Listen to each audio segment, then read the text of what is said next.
I didn't know a confession could sound like inventory. In a beige conference room on Dearborn, under humming lights and a cheap ficus, my wife said I ficked Ben the way you'd read off engine sizes, and our mediator nodded like that was normal. I kept my jaw clenched so long my molars buzzed.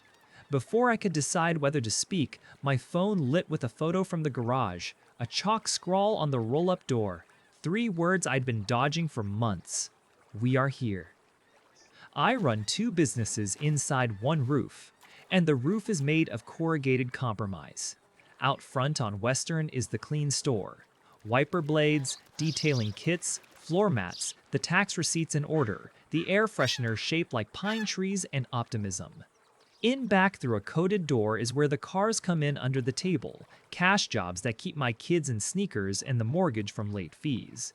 Half my neighbors know, the other half pretend not to. Chicago is generous like that. You can carry 2 truths at once if one of them feeds a family. Naomi came into my life before I learned to hold both truths. She was 25, with a voice made for calming crowded rooms. Yoga instructor, yes. But the thing she really taught was air, like how to put it back in your body when anger squeezes it out. She had wrists like an advertisement for gentleness and a spine like rebar. When she walked into a space, she rearranged gravity. I mistook that for permanence. We had 2 kids on a timeline that felt like a sale that's ending tonight. The house in Berwyn with a yard small enough to mow in the time it takes to make a sandwich. Her sister 2 streets over with a yard the size of a thumbnail. My mother on 55th with her opinions and too much soup. The whole grid of our lives made sense on paper.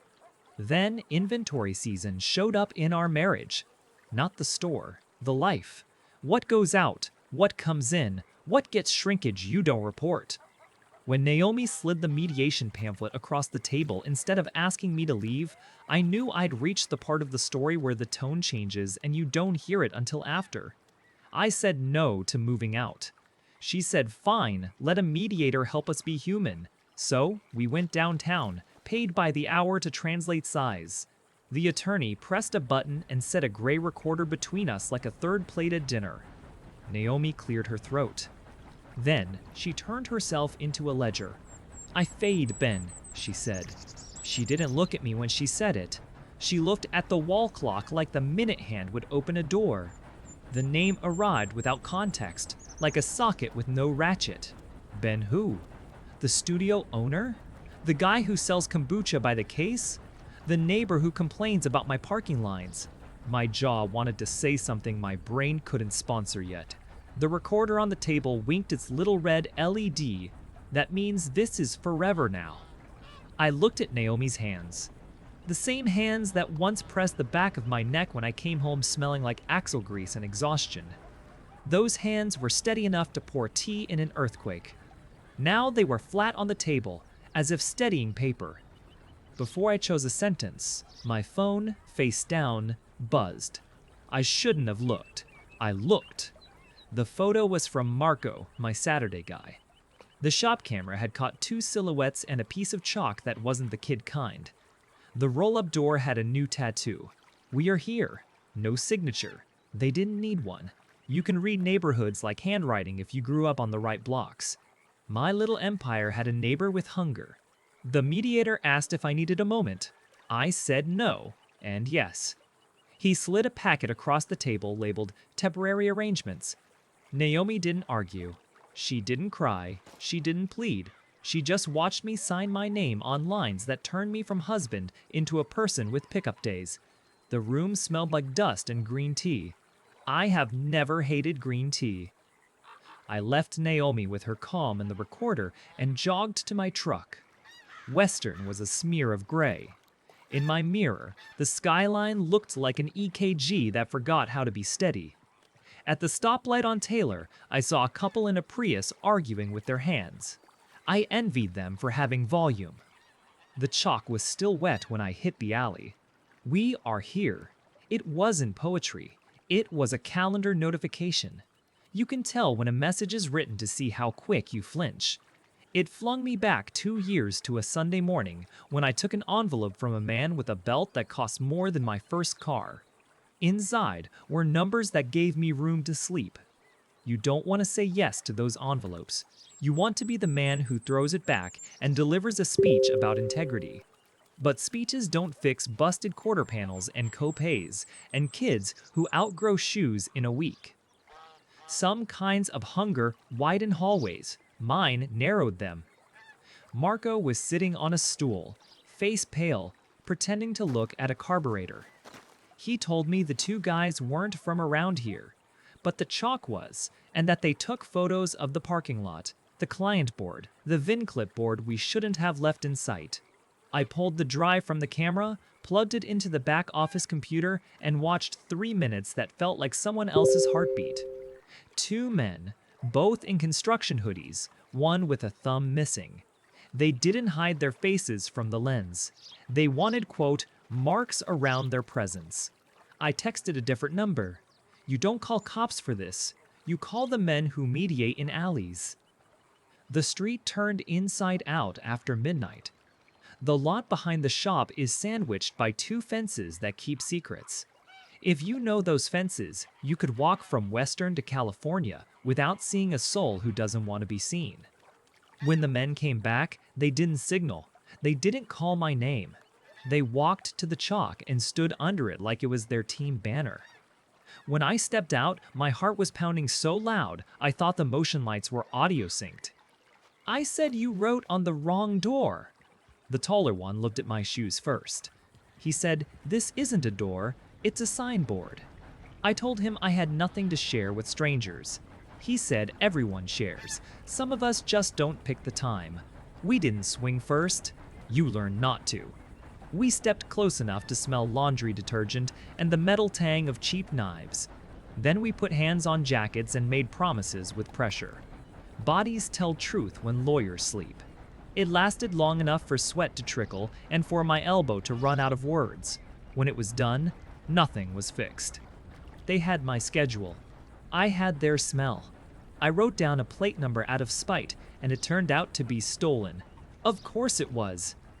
I washed my hands until they shone and drove home through streets that always know when you shouldn't be out. Inside, the house was candlelit, not for romance, but because Naomi hated overheads.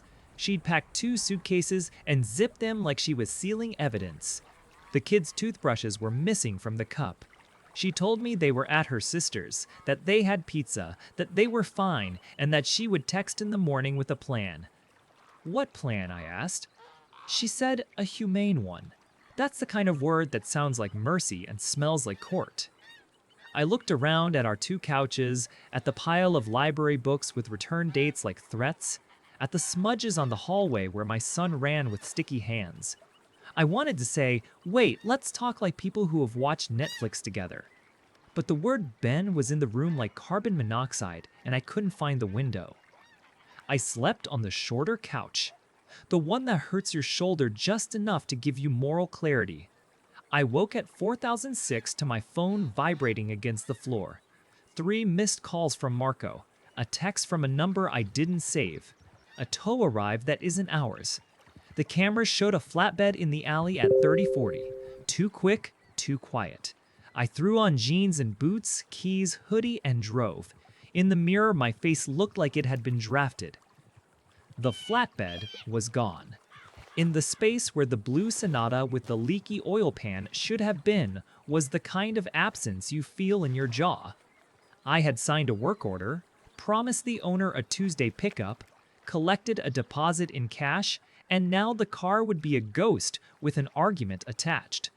I scrolled back on the camera feed and grabbed frames, the flatbed's plate, the side logo, the driver's face in a sliver of reflection off the office window. These are the kinds of images police can work with if you have the time and the patience and clean hands. I have 2 out of 3. I called the owner asleep somewhere in Bridgeport. He answered on the 2nd ring and went straight to volume 9. I told him the truth before he asked. He told me the truth back, but louder and with words that require a dictionary you don't keep on the shelf. I promised him his deposit back and a rental if he needed it, and I felt $700 evaporate out of this week's math. I sat in the office chair and looked at the ceiling tiles until it felt like they were looking back. When the sun came up, Naomi texted, "We need to talk without the kids," she wrote. 11? She added an address that wasn't our house and wasn't the studio. A coffee shop in Pilsen with a mural of a woman holding a wrench. I laughed out loud and hated myself for it. I told Marco to keep the door down, stall the jobs, and count the brake pads like we were in wartime. I took the work van. My truck had a dent I couldn't explain yet. Naomi wore a gray sweater and a face that would have won an Oscar if grief had a category for endurance. She put a folded paper on the table between the coffees. It was the transcript. The attorney had sent us the audio and the typed version. It sat there like a certificate for a terrible achievement. I didn't touch it. She said his name again, Ben. The syllable felt like a screw in my mouth. "He's a contractor," she said. "He brought shelving to the studio and started staying to talk after my 7 p.m. class. He's 40, divorced, and makes furniture people can't afford." She looked at me when she said afford. I asked how long. She said a handful of weeks, in a tone that made a handful sound like a crime spree. I told her about the chalk, about the flatbed, about the way you can fight and still feel like you're losing something else entirely. She didn't reach for my hand. She reached for her phone and showed me a string of texts. Some were from me, nights I came home late and typed "can't," still at the shop.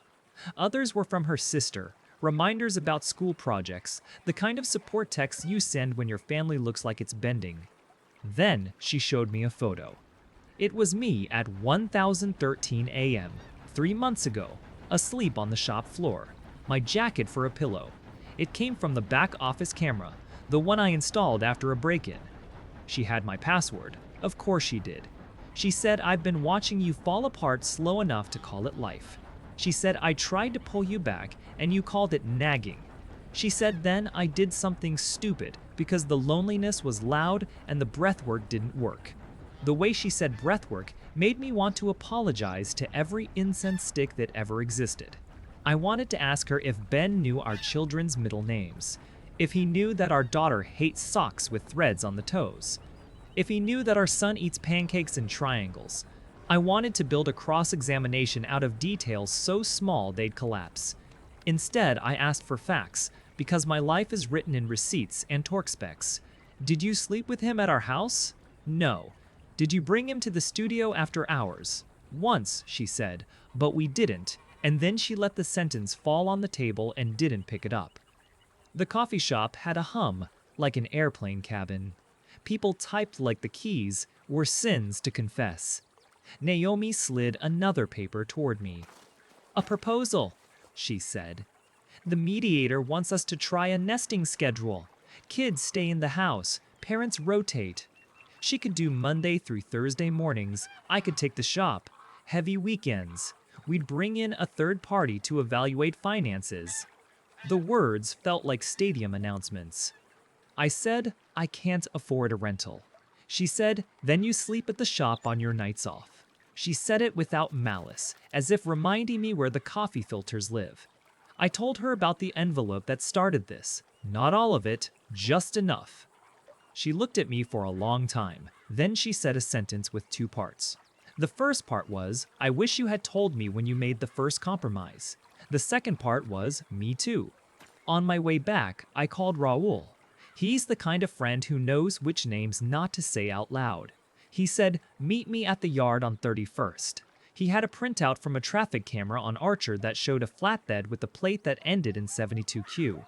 The logo on the side was a company that changes its phone number once a month. Raul knows people who love plate numbers the way other people love birds. He said we could maybe find the car if we found someone who owed us. I asked how much. He said, depends on how hard you want to push. I told him 1 notch below, stupid. By dusk, he had an address where the toe might sleep. A warehouse near the river where the asphalt gets meditative. I drove by slow, like I was learning a new neighborhood. Outside were 3 flatbeds and a man with a cigarette who looked like he'd punched drywall before. I didn't get out. Sometimes you don't need to. Sometimes your eyes can do the arithmetic. I texted the owner of the Sonata and told him I could either refund him or get his car back with a story. He picked the refund and a promise to leave a Google review that wouldn't kill me. The kids came home late, smelling like their aunt's laundry detergent and capitalism. Our daughter looked at my cheek and asked why I had a shadow where a bruise wanted to be.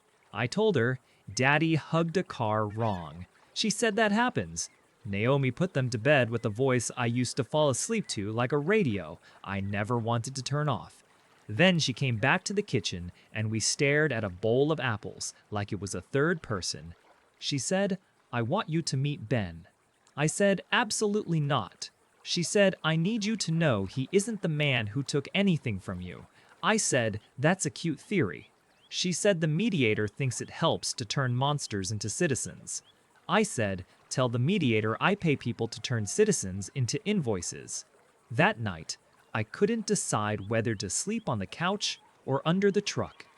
I chose couch. I woke at 2011 to the house settling and the sound of the front door handle turning. I sat up, feet on the floor, eyes adjusting. The handle stopped.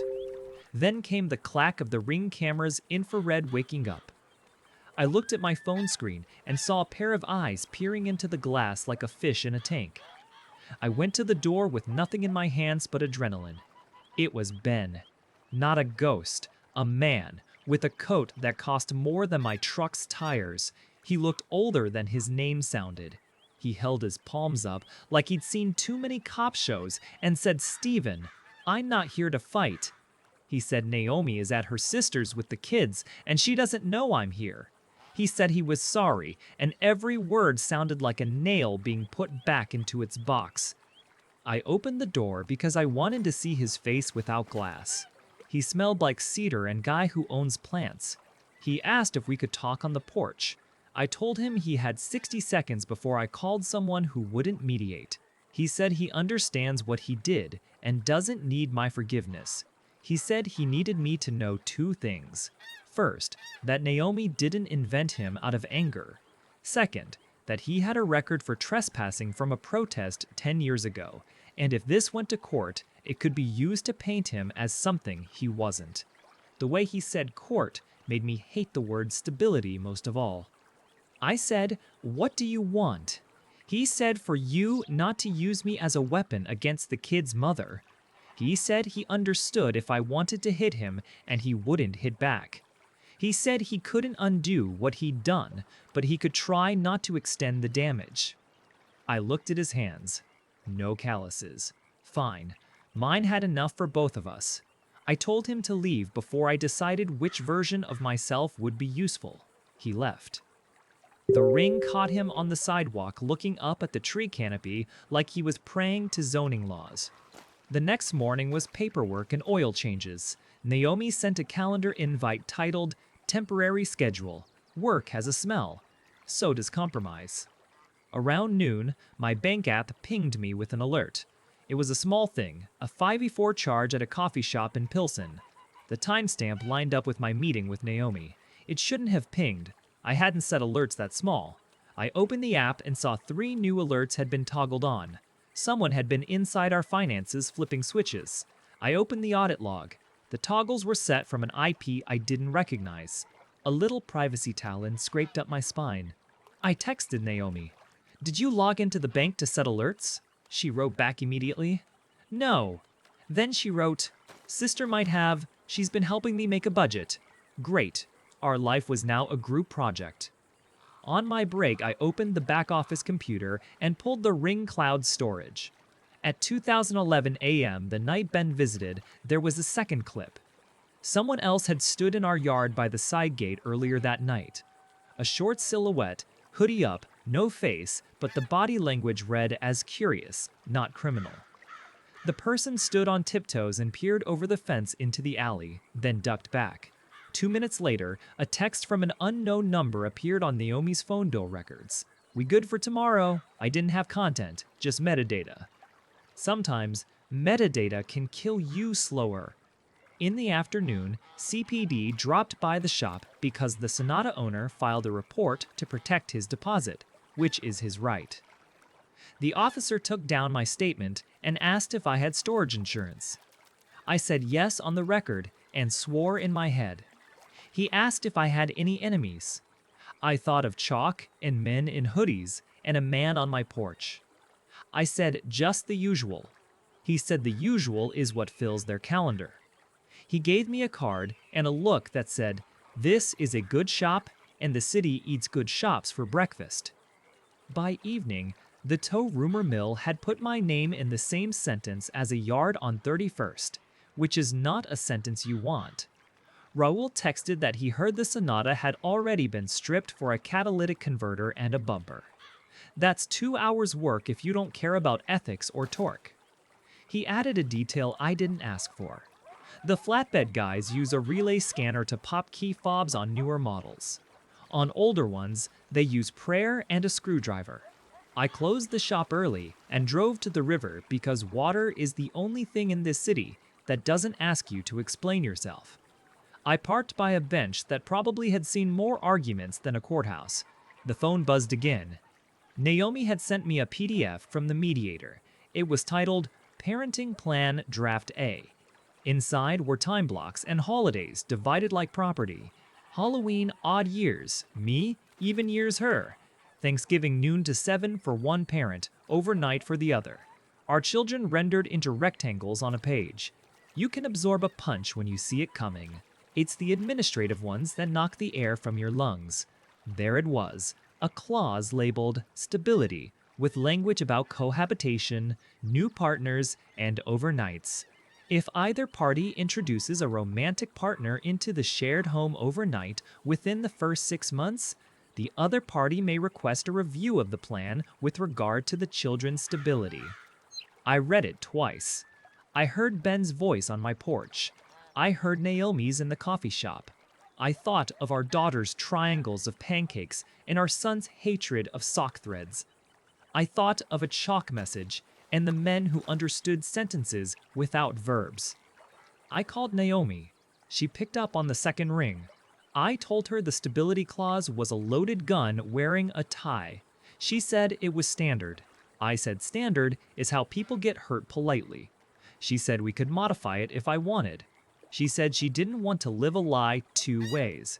She sounded tired in a way that made me want to carry something heavy just to fix something heavy just to fix something. That night, I made a decision good men can't agree on. I packed a duffel and a sleeping bag, and I moved into the shop on my off nights. The nesting plan would keep the kids in their beds, the house would remain a house, and I could keep an eye on the predators that carried toe straps and business cards you can't Google. I strung a line across the office to hang shirts. I set the ring notifications to push immediately on any motion after midnight. I changed the back door code. I did not tell Naomi about the extra camera in the alley. That was compromise number 4 if we're counting. The first night there felt like a sleepover with a machine that never sleeps. I made coffee in a pot that should have been retired in 2016. I lay on the floor listening to the ticks of cooling engines like a language. Around 1020, a shadow moved in the corner of the frame on my phone. I sat up. The alley camera showed a figure at the mouth of the alley, not moving, like a punctuation mark deciding what it wanted to be. Then it was gone. Then a text came in from a number now saved as BEN. Sorry again for the porch. It won't happen again. Naomi doesn't know I was there. I stared at it until the letters blurred. The morning brought a new variable. A certified letter from a lawyer I didn't know arrived at the shop, addressed to me and Naomi jointly.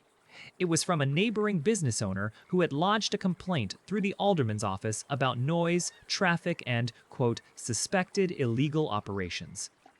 The letter set a date for a meeting with a community liaison. Inside the envelope was a copy of a next-door post with a photo of my lot at midnight, 2 men in a clinch. My bruise had gone public. Before lunch, a client walked in whose face I knew from the kind of weekends that color your record. He asked if I could take cash and not put his name on anything, which is a request that used to sound like oxygen. I said no, not this month. He looked surprised and then, weirdly, impressed. He bought air fresheners and left. The register beeped like a joke. Around 3, the mediator called to confirm the next session. He wanted to focus on finances. I opened a spreadsheet. The numbers told a fairy tale with a wolf in every column. If we put the store entirely above board, we'd cut my income by a third and gain sleep. If we kept the back of house business open, we'd keep our mortgage and add ulcers. If Naomi filed for child support at the state tables, I'd be a man who uses calculators for pain. If we negotiated, we could keep the kids in the house and the school unruffled. Numbers are loyal. They only betray you when you pretend they're friends. That night, Naomi came by the shop to drop the kids for my half week. We stood under the roll-up door where the chalk had been scrubbed to a ghost. She told me she'd told Ben not to come to the house again. She said she'd told her sister to stop logging into our bank. She asked me if I had stopped taking cash jobs. I didn't answer right away. She looked at me like a teacher looks at a student she knows can do better. My son tugged my sleeve and asked if he could help tighten bolts. I gave him the good wrench and we did a lesson on righty-tighty. My daughter asked if she could pick a pine tree smell or a vanilla one for the car. I told her to pick for me. She picked vanilla. She said it smells like cookies and pretending. Out of the mouths of kids. Later, after they fell asleep on cots, I bought, because I couldn't divide my life into equal parts, I opened the transcript Naomi had laid on that coffee shop table. I read my voice and hers and the mediator's. Every pause was a canyon. Every yes sounded like a person trying on a shirt that doesn't fit. At the bottom of page 5 was the sentence where she'd said, "I ficked Ben." Seeing it in type stripped it of heat. It became a fact, and facts make plans whether you want them to or not. I made mine. I called Raul and told him to stop chasing the Sonata. I texted the owner a photo of his refund receipt. I sent an email to the mediator suggesting an adjustment to the stability clause, one that barred overnights for both of us for 6 months, period, and turned the clause into a speed bump instead of a cliff. I drafted a response to the alderman's office promising to attend the liaison meeting with receipts and a plan to go legit over 90 days. I emailed my accountant and asked how fast we could move if I moved like a man with a gun to his head. I texted Naomi that I would hand over my bank logins to the mediator and that she should do the same. Then I did something I should have done a year ago. I turned off the camera that pointed at the back office couch. Nobody needs a recording of a man learning to sleep without a marriage. In the morning, the kids and I made pancakes on a hot plate with a fan pointed at the smoke detector. We cut them into triangles. My daughter did a dance to a YouTube song about washing hands. My son asked if the shop could be our fort forever.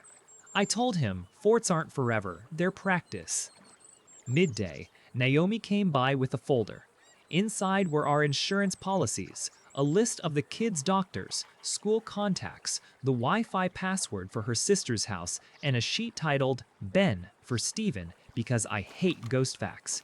It listed his last name, his address, and a note. He understands the 6 months. I looked up at her. She said if we are going to do this with dignity, we don't do it with shadows. She said I could call him if I needed to ask him anything man to man. I said I didn't think men to men was a thing we were good at. On a Tuesday that smelled like spring threatening the snow, we sat in the mediator's office again. He clicked the recorder again. He asked us to say our names for the record. Naomi, clear as a yoga bell. Me, in a voice that could have fixed a muffler. We walked through debts and assets and schedules like we were drawing a map for people we used to be. The stability clause got rewritten into a paragraph we both could survive. There was a moment where the mediator asked if either of us wanted to make a statement about fault. Naomi looked at me and I looked at the recorder and the air got crowded. She said we both made choices that put pressure where love couldn't hold it.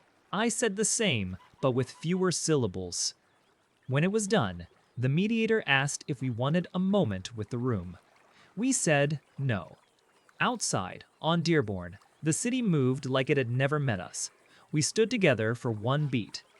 Then Naomi put a hand on my arm and squeezed once, like starting an engine. She said, "Go fix your house." I said, "Go fix your breath."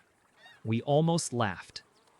I'm writing this from the office between oil changes with my kids' drawings taped to the filing cabinet. The chalk spot on the roll-up door is still a lighter square than the rest, like a healed scar. The Sonata's owner left the Google review anyway. Things went sideways. Owner made it right. That's not a diploma, but it's a credential in neighborhoods that care about math more than morals. Raul sent me a text with a photo of the flatbed guys getting pulled over on Pulaski for a broken taillight.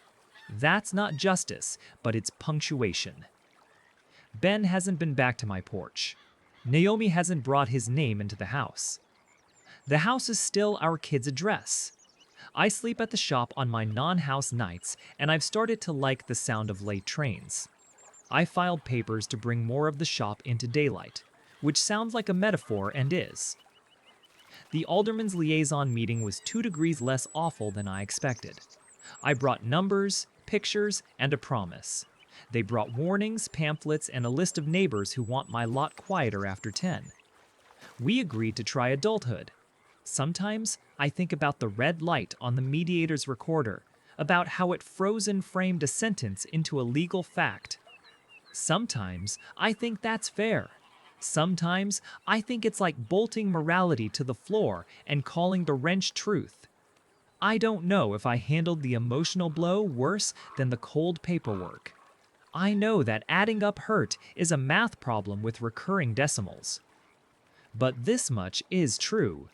You can lose a marriage and keep your fatherhood if you sign the right lines and show up in the right rooms and say the words you practiced in your head while the city practiced being loud. You can be a man who took envelopes and still decide to stop. You can stand under a chalked threat and write your own sentence above it with soap and water and time. So here's my last inventory, for the record that no one but me will file. I loved a woman who taught me to breathe. I built a business that taught me to hustle. I made compromises that taught me fear. I faced men who taught me posture. I chose the kids over the noise, the math over the myth, the schedule over the story. I thought I was owed. I am not the hero of this, just the narrator who finally learned where to put the commas. I eth-teched up less than I could have. Maybe that's what stability really is. Not a clause, but the stubbornness to make the next small right choice while the big wrong ones cool. Would you have pushed to expose her and used that clause like a hammer, or kept it neutral for the kids and eaten the pride tax? What's tougher in your book? The sharp sting of a confession in a quiet room, or the slow bleed of turning that confession into paperwork?